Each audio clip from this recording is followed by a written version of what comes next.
When you step into a path like surrogacy or egg donation, it's easy to assume you'll figure it out as you go or try and learn everything all at once and end up overwhelmed.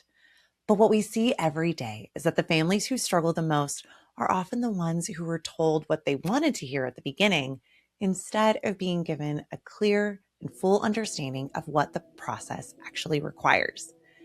In this episode, President and CEO of Egg Donor and Surrogate Solutions, Katy Encalade, shares her insight after nearly 2 decades in the industry on one of the most recognized platforms in the LGBTQ family building space, the IVF Daddies Podcast. In her conversation with IVF Daddies co-founder Julio, Katy breaks down what this process really looks like, from timelines to decision points to the parts of the journey that require the most patience. This is not about quick wins. It's about understanding what you're stepping into so you can move forward with clarity, not confusion.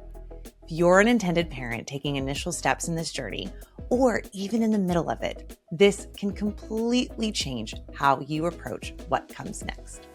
Enjoy. Hello and welcome to the IVF Daddies Podcast. My name is Julio, and today we have the pleasure to interview Katy Encalade from Egg Donor and Surrogate Solution. Hello, Katy. How are you? Hi, Julio. Thank you so much for having me. Doing great. I know. I'm so glad that we got to do this. Last time I saw you, we were in Texas for an event going around the globe to help people to create their families. So tell me a little bit about you. What are you guys working on right now at the moment at Egg Donor and Surrogate Solutions?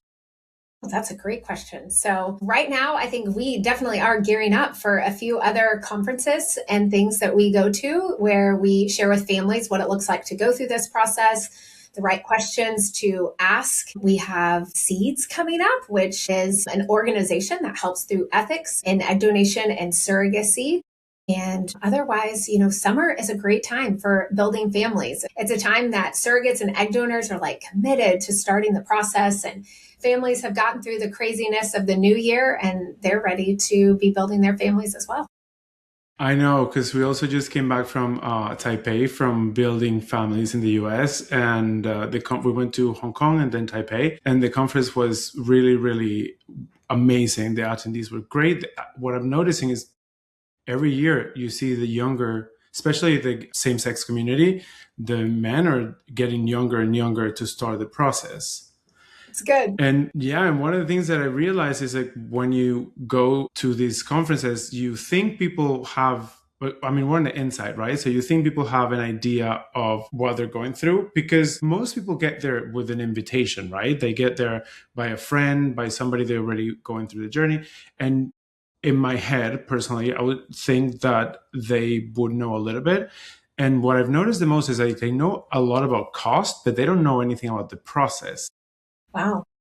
So that's really interesting, because from an agency standpoint, most people come to us, they've researched a little bit, and cost sometimes can be the sticker shock that people have when they come to us. But you're right, the process is so intricate and there are so many pieces of it. So I'm glad they have spaces that they can learn more. Yeah, and one of the things that I've noticed is there's a lot of people that they wish they knew something before. So in your case, what do you think people should know before coming to see you that you wish that you wouldn't have to repeat, or that they will ask the right questions? Well, first of all, when I get the privilege of talking to a family, I love going through the process with them. But I think sometimes people come to us not understanding that you don't have to be ready to jump headfirst into this process. And, if you're in the spring, you do not have to be ready to have, embryos created and then a surrogate and then have a baby next summer. That it is appropriate to take this in phases and not to feel rushed on the process, because knowing what you're going through and taking your time and being educated, finding the right partners is what helps there not to be major mistakes and hiccups down the line. So I just wish people knew that they could take their time. Yeah, and on that note of what you're touching, because it's very important, because sometimes people think that they're going to get in and they're going to get out with the whole project, right? And they're starting to understand that you can do certain things in small pockets of, especially pockets of time too. So if you had to simplify the whole journey, how would you break it down in fewer stages? Oh, that's a good question. So I think semen analysis is an important part. Making a decision, especially if you are a same-sex couple, are you both providing sperm or just one person? Knowing that is going to help you hop into that egg donor part and figuring out that other piece. And so, do we want an egg donor that's donated before, maybe more likely to generate more eggs in order to create those embryos? However, I always tell families, be prepared for a donor to do this 2 times, not 1 time. Even that would be like the best case scenario. So we've done the semen analysis and made the decision about an egg donor. And then once those embryos are created, you can explore the surrogacy aspect of finding that right surrogate for your family. And then of course there's the transfer and the pregnancy and all of the things that go along with that. Go a little deeper on the part that you said, make sure that people are prepared to get their donors, do it 2 times. Why? Because you still just do not know how many embryos are being created. So I've worked with families that, sure, the donor had a great number of eggs retrieved, in the low 20s, and then they were able to fertilize those eggs. But once they came back from genetic testing, had one intended father that had 1 embryo, and the other intended father had 8. What do you do with that information? So the first thing they did was transfer the first intended father's 1 embryo. They didn't get pregnant. So they went ahead and transferred partner number 2's, and they did get pregnant. But then they went back to that donor and said, wait, we need for you to donate again in order to get enough embryos, because they both wanted to be genetically related to one of their children. So in that case, it wasn't that the donor didn't produce enough eggs. She really did. 10 embryos, or 9 embryos, that's a fabulous cycle.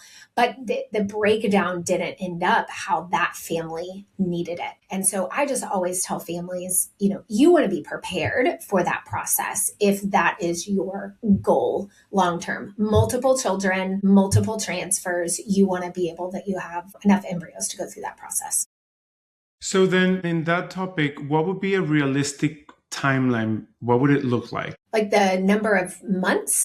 So when you tell somebody, get prepared to get your egg donor to go through a second cycle, what would be a realistic timeline that you can give your intended parents to not get overwhelmed? So that first cycle, we usually say, is about 4 months from start to finish. So you're going to do that. You're going to fertilize those eggs, and you're going to know what do you have.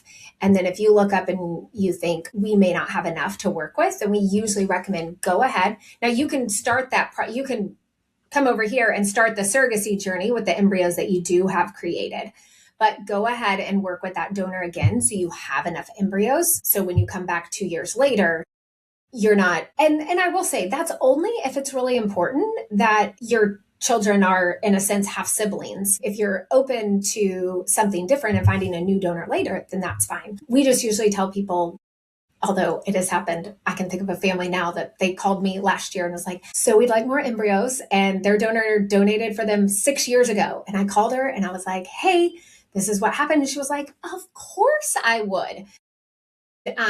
Because donors really are in this process to help people. I've called donors up to 8 years later and just said, wow. Now, and then I had to tell those, okay, but she's now 32. She's not, in her early 20s anymore. But for those families, that was really important, that the genetic match. And those donors are willing to say, okay, yes, let me figure out my life because I want to help this family in that way. But we do tell people there's not a guarantee, or she could be in the middle of building her own family, being pregnant, where it doesn't work. But that's something to be. So you could still go on that path and then come back and still create those embryos and just have those for a future date. Yeah, that's actually amazing. That's one of the things that we're seeing right now, is that people have the ability to get at least to the journey of creating embryos, right? Mm-hmm. You can start, I would say that the healthiest for the mental health of the process, because it's already going through IVF, is touch upon fertility, so you cannot procreate naturally. So the journey of 0 to embryo is like a good milestone that you can rest a little bit. Then, but you have the two options. You manage donation and you manage surrogacy. So you are like on full on people management. Right, right. Yes, we are educating and from both of those stances, right? Because we've had families that have come to us and not understood, okay, what's then the second step of surrogacy after egg donation. So, when a family comes to us and they're like, I just need an egg donor, we're like, okay, is surrogacy on your radar? Okay, let's talk about that. But egg donation is where we need to get to now. It's no surprise to anyone that the number of women available to be surrogates is less than the number of families who need them. And so surrogates really want to know that those embryos are created, what that looks like, what is the hope for a single embryo transfer or double embryo transfer. And then if they don't get pregnant that first time, are there embryos in order to transfer for another time? And so creating those embryos is that first step before even hopping to the surrogacy world. Okay, so we cover the possibility to be mentally prepared for creating more embryos for a second cycle. What is the waiting time for that second cycle for the egg donor to be ready to go again? Like how fast, if I'm an intended parent, and when is it that I need the most patient that I could say, I want more eggs, I want to do it now? Yeah. It's still just 4 months. So, but you'll be so busy working on that surrogate front to get that first baby rolling. The egg donation will just be sitting here on the other side. But a donor needs to have 2 to 3 periods before she can start meds again. So she has a retrieval and, it's going to take 2 weeks to get those genetic results back. Then, pretty quickly you could move forward in that process. And then, so when we have the possibility to get 2 cycles to get more embryos, what happened? Because you just mentioned something about the surrogate, that it could not get implanted at the first try, and then she needs to be ready to go for a second embryo. Is there a waiting time there? Same thing for a surrogate herself. Like if a surrogate doesn't get pregnant with a first transfer, yeah, it's typically somewhere between 2 to 4 months. It just depends on how far she got in that process.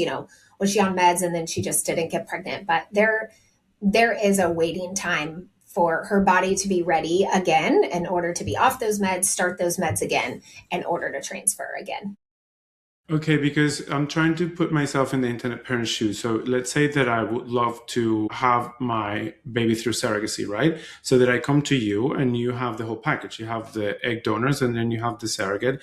So if I tell you, okay, I want to start with you, does that guarantee a pregnancy, a surrogate, an egg donor all at once? Or how are the steps to get to the surrogacy? So you're taking each of those steps separately. So first step is to create your embryos. And of course, we and other agencies, I'm sure, have guarantees around that, like the donor's going to pass screening and that you are going to have embryos to actually transfer. So that's that first step. And then once those embryos are created with us at Egg Donor and Surrogate Solutions, you're going to complete a profile and you're going to talk about what's most important. So what type of relationship do you want with that GC? Are you particular on where she lives? How do you feel about vaccination and termination? And what do you want a delivery to look like?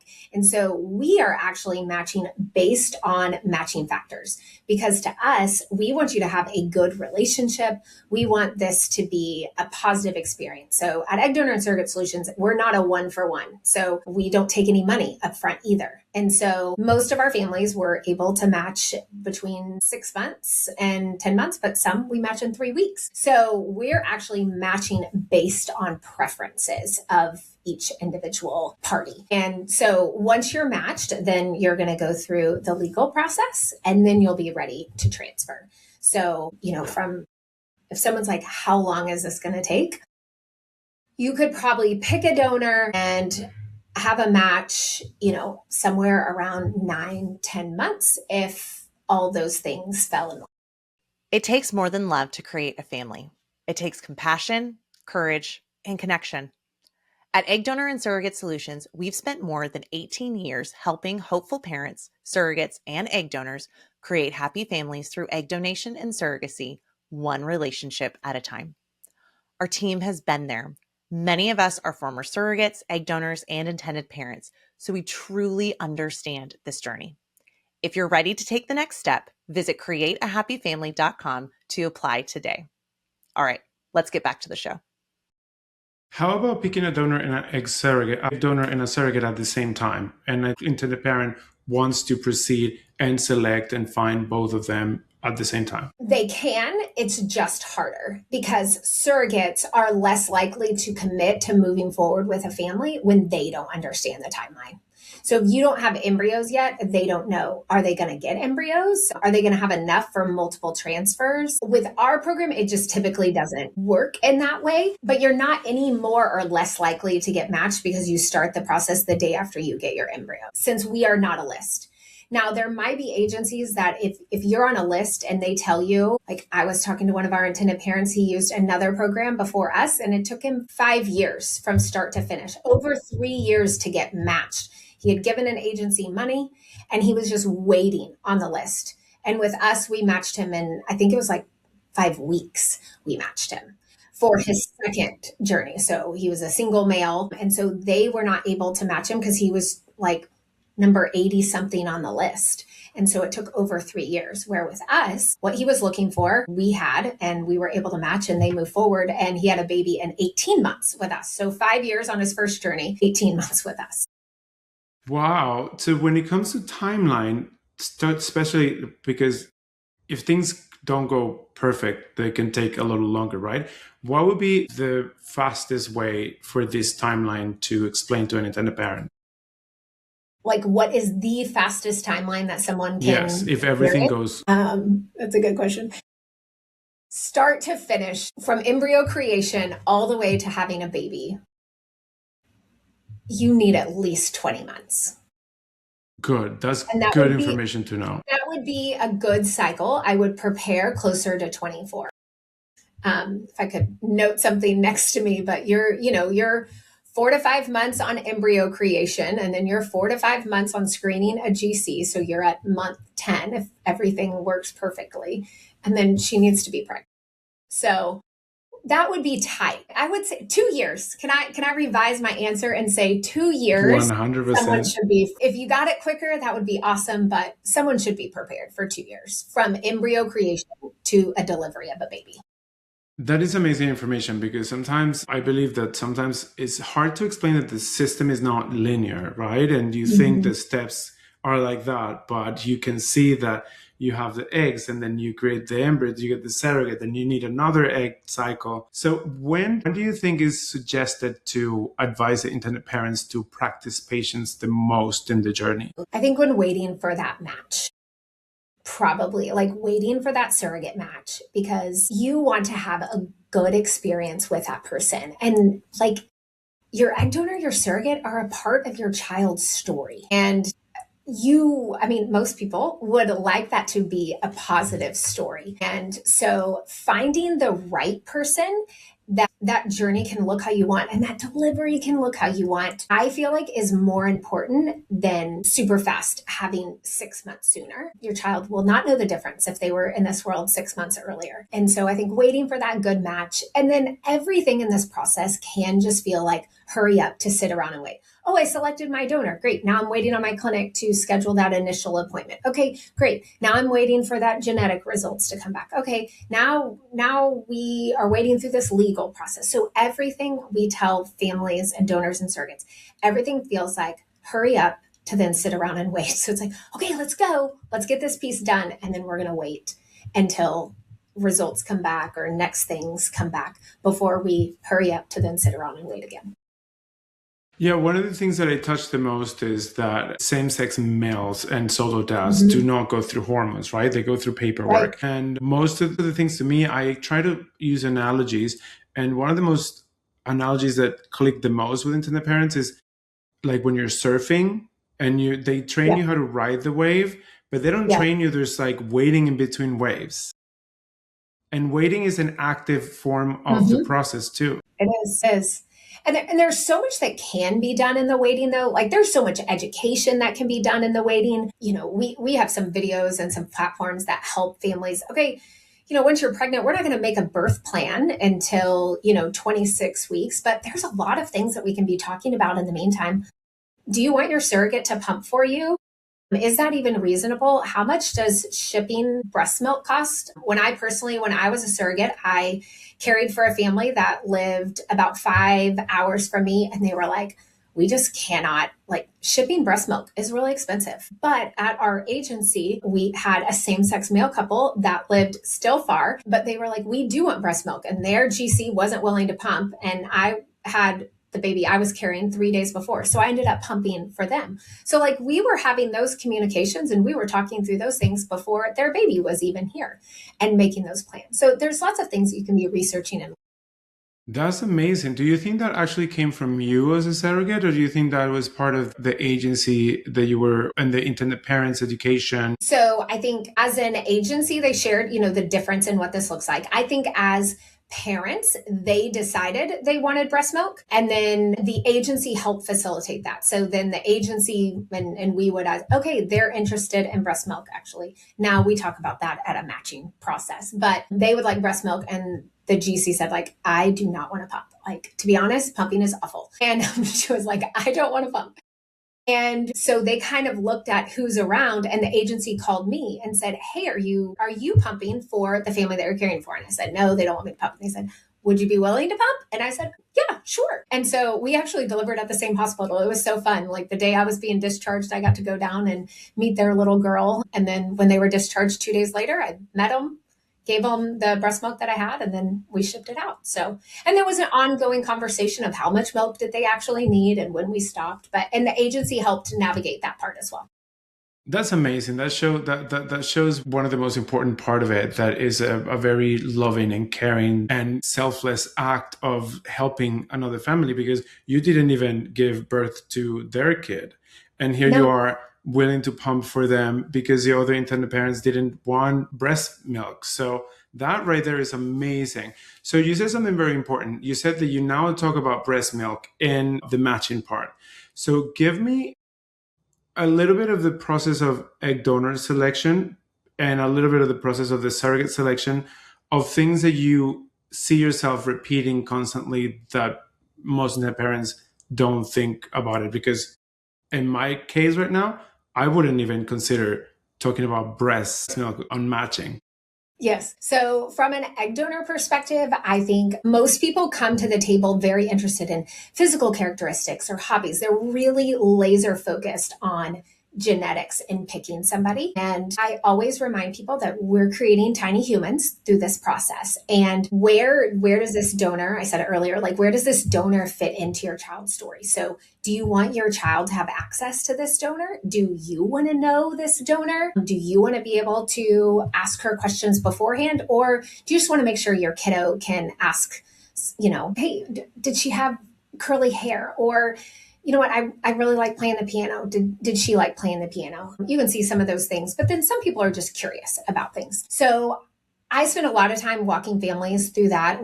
Our program actually has a known egg donor program, and that has been built mostly out of our same-sex male couples or single dads by choice who say, you know what, I feel like this is going to be really important to my child one day. And more than just, I met this person, she was really kind and we're grateful, but what is that information?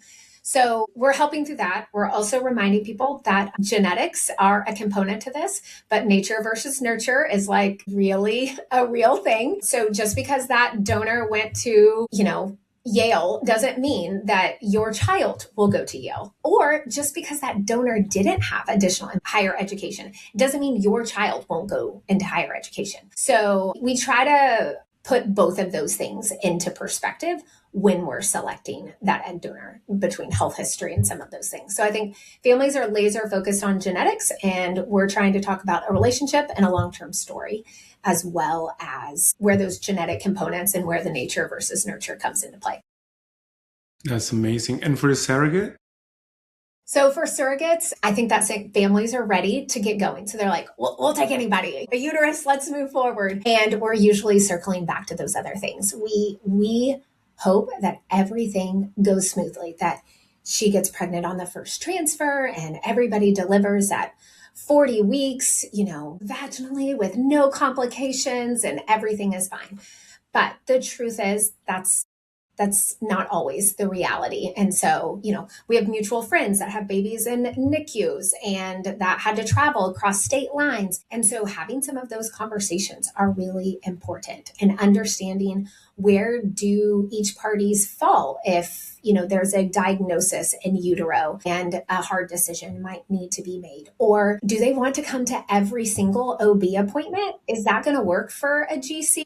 I do say sometimes, like when I was going through this process, I was a small business owner. I had 3 small kids of my own. So I wanted to be matched with somebody that I could have a relationship with. And honestly, we are a million times closer over 10 years later than we were during that journey. And so I was just like, I can't have every single OB appointment at 1:30 on a Tuesday. Like, I need OB appointments at 7:30. And so being matched with somebody that like you're kind of aligned on what that looks like. And then we have GCs that are like, I want to go to an OB appointment and then we're going to go to lunch. And those are expectations that are going to be set. So we talk about those in the matching process. What is this journey going to look like? What are the expectations for delivery? Who's going to be in the room? Are you comfortable if your GC has I was going to have a C-section. Some people aren't crazy about matching with a GC that they know is going to have a C-section. I knew it.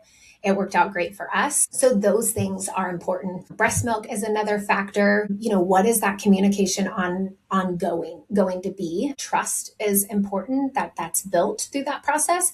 And I think everybody builds trust in a different way. Yeah, I feel like we have evolved so much in this industry to go from almost like falling on full trust to now having both parts. Now, of course, we have now a lot of information, not always the right one, but now you have the intended parents and you have also the surrogates are starting to be educated. And as you said before, that they want to know the timeline before they get matched. And that trust now goes along not just with just following and just waiting, but also with the relationship that you build and foster and create with the surrogate and the intended parents. And you said something before that you do not take payments upfront. Correct. How guide us with you guys with egg donor and surrogate solutions? What is the cost process that it will make the journey for the intended parents to understand? The overall cost? Not the steps of the cost. Like, what would be the best way to describe to the intended parents the cost process so they can understand in the timeline?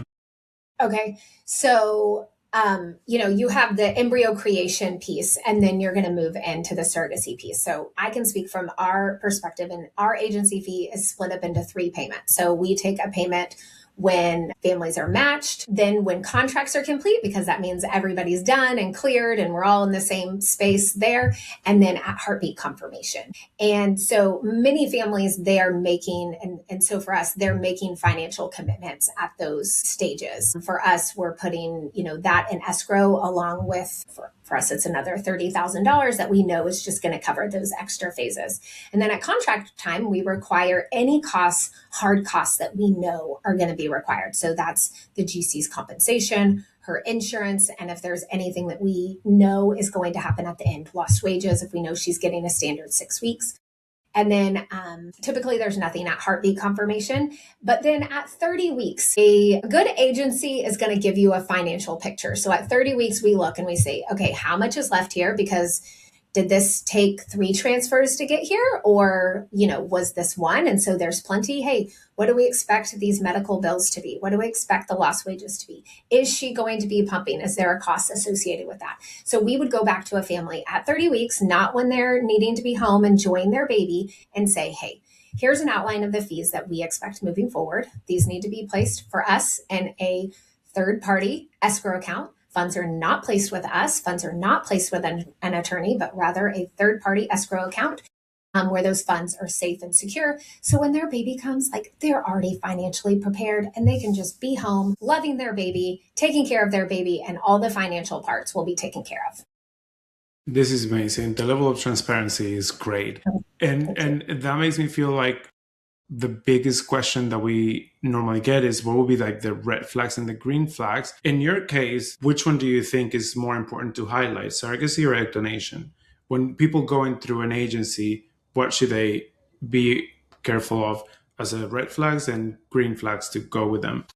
If they are the cheapest option out there, for me, that's a red flag. If they say, we have a ton, because for me, that just means they're quoting you on the bottom end of that spectrum. I mean, even for us in egg donor travel, they'll be like, really, you're going to ask for that much? And I say, I would much rather give you $2,000 back than have to ask you for $2,000. And so if they're just the cheapest option out there by a lot, that to me is a huge red flag in egg donation or surrogacy. If they say we have a lot of surrogates available, you should wonder why. I heard at a conference that there's one surrogate for every 2,500 families that are waiting. If you go to an agency and they're like, we've got slews of surrogates, I would wonder, why don't they have families that are interested in those surrogates? Which for us, that would mean they're probably not getting referrals from. Almost all of our families come from fertility clinics who say yes to working with us. So if you go to an agency and they have a bunch of surrogates, that to me would be a red flag. They might be matching you with someone that's less qualified or maybe not qualified at all in order to move forward. So I think timing and cost, if it's exactly what you want to hear, it might be a red flag moving forward.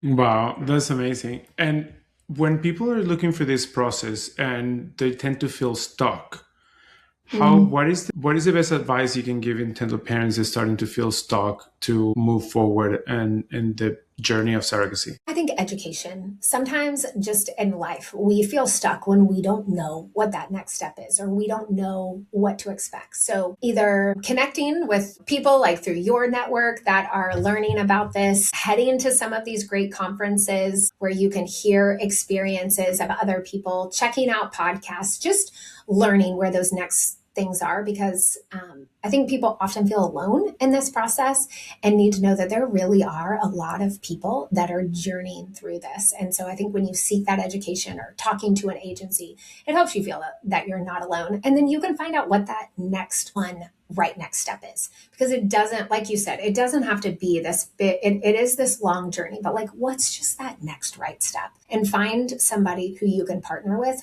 for that next step. Go deeper a little bit on when people say that most people feel alone, because I always feel sometimes that if we're all alone, then we're all together at that. And sometimes communication is key. What are the steps? What are the parts that you feel that people feel the most alone? I think in those weights that we talked about before, or like, how are we going to financially pay for this? Like, how families tell me that all the time. How do people do this? And there's lots of ways that people do it, but I think that's the first initial, because most people grow up feeling like you're not going to have to spend $150,000 to $200,000 to have a baby. And so once that becomes a reality, that is a little bit harder. And so I think in those waiting times to seek that part, those educational pieces would be helpful. Wow, that is amazing. And as a last question to wrap this up, because the process seems a lot and it's a journey that, as you said, at least 2 years to have a peace of mind. If you can simplify the process, how can you simplify it in a way that somebody would feel encouraged to go through? Find a great physician that you can partner with to create those embryos. Find an agency that's going to help you through the decisions that need to happen for an egg donor. Even better if that agency can then walk you through that surrogacy journey. And then you still need a team of escrow, attorneys, and mental health. But a great agency should help facilitate that part as well. Wow, that is amazing. Well, thank you, Katy from Egg Donor and Surrogate Solutions. And we will have all your information in the bottom so people can find you and reach you. Where are you based? We are based in Texas, but we work with families all over the world. All over the world. Okay, thank you so much. Thank you. Appreciate you. Bye. Bye.